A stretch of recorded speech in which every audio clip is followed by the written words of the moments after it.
ክርስቶስ ተንሥአ እሙታን በአብይ ኃይል ወስልጣን አሰሮ ለሰይጣን አጋዞ ለአዳም ሰላም እምይእዜሰ ኮነ ፍስሐ ወሰላም። ሰላም እግዚአብሔር ምሳኹም ይኹን። ከመይ እኒኹም? ከመይ ቀኒኹም? ኣነ ሰላም እየ ኣምላኽ ይመስገን። እንኳዕ ኣብፅሐኩም ናብ ካልአይቲ ሰሉስ ካልአይቲ ሰሙን ኣብ ሰሉስ ናይ ግብረ ሰላማት ዘለዋ እታ ሰሉስ ከዓ ቶማስ ትብል ሃዋርያ ቅዱስ ቶማስ እንኳዕ ኣብዝሓኩም። እሺ እምበር ናይ ሃዋርያ ቅዱስ ቶማስ ከዓነይ ናይ ሰሉስ ዕለት ሒዘ መፅእ እኒኹ በረከት ብሓደ ንካፈል። ሰሉስ ቶማስ እዚ መዓልቲ እዚ ብስም ቅዱስ ቶማስ ይስመ። ቶማስ ንጎኑ እንተዘይተንኪፈ ኣይኣምንን ኢሉ ነይሩ። ጎይታ ድማ ኢድካ ኣምፅእ እሞ ኣብ ጎነይ ኣእትዎ እምበር ኣይትጠራጠር በሎ። ቶማስ ድማ ጎይታይን ኣምላኸይን ኢሉ ኣመነ።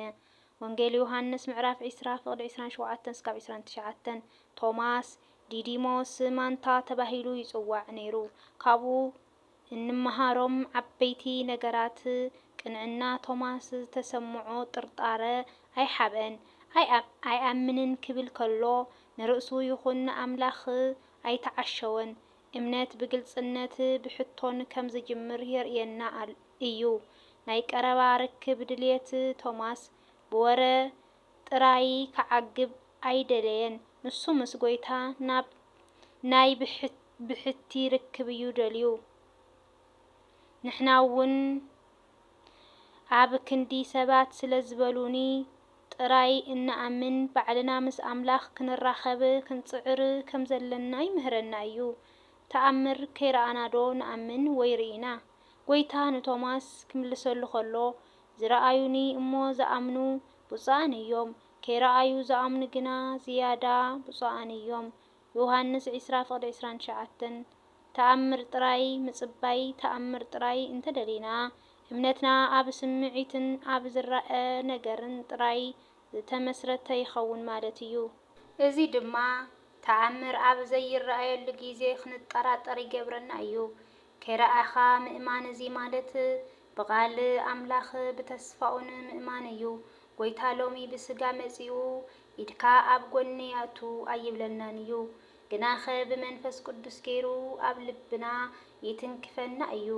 እቲ ዝዓበየ ተኣምር ኣብ ውሽጥና ዝመጽእ ናይ ሰላምን ናይ ለውጥን ተኣምር እዩ።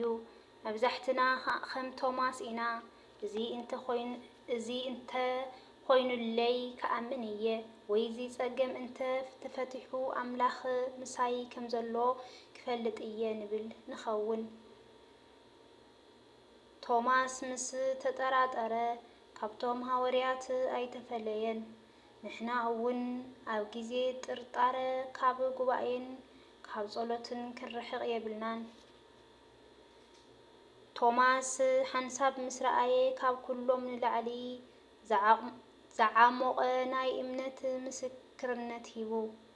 ህይወትና ንምስትኽኻል ነቲ ዘለና ጥርጣረ ናብ ኣምላኽ ሒዝናዮ ክንቀርብ ይግባእ።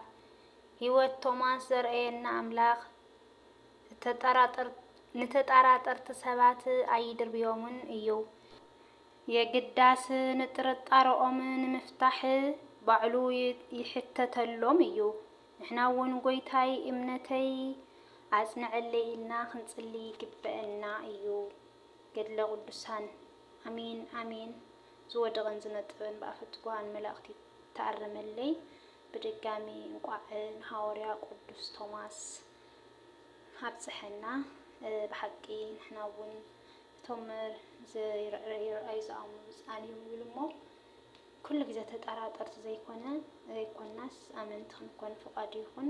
እግዚአብሔር ኣቦና ኩሉ ዝመሓረ ኣምላኽና ናና እውን ይመሓረና። ብሓቂ ጽቡቕ ደስ ዝብልን ምኽርን ትምህርትን ዝሓዘ እዩ ሰሙናት ዝሕዙ እውን። ክሳብ ሰንበት ዳግማይ ትንሳኤ እውን ንናተን ተሰይመን እየን ከምቲ